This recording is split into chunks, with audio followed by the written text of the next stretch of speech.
nandito na kami guys. Yan. Yan. Kubo. Yan guys, oh.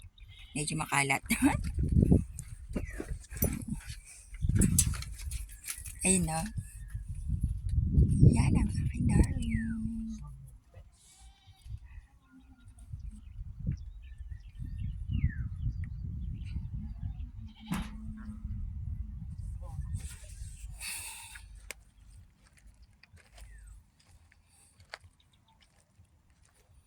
Ayan.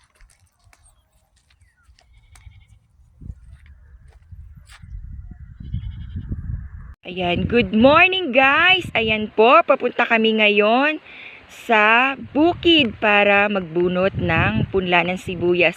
Napakaganda po ng good morning! Tingnan nyo po ang panahon.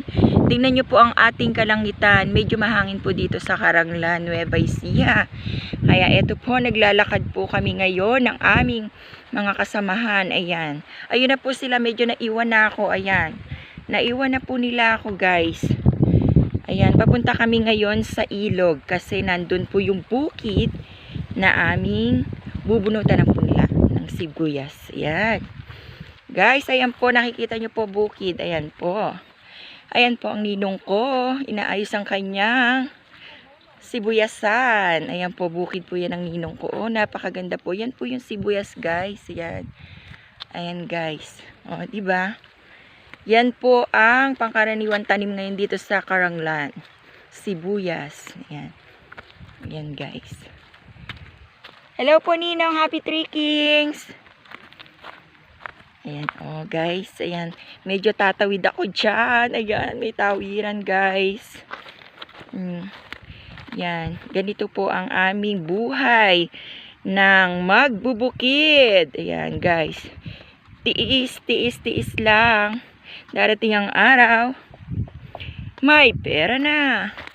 Ayan guys, yan yung ipa, ito yung ipa na ginagamit sa punlaan guys, ayan, yan. Ayan. Bago ka magpunla ng sibuyas, yan po yung inilalagay sa lupa. Ayan guys. Ayan guys. Ayan po ang punlaan ng sibuyas. Pero hindi po yan yung aming bubunutan guys. Malayo pa. Diba guys? Diba? Ganyan yung punlaan. Tingnan nyo guys. Napakaganda diba? Green na green siya. Ayan. Ayan po. Talahib ang aming dinadaanan guys. Hoy, nasa na kayo?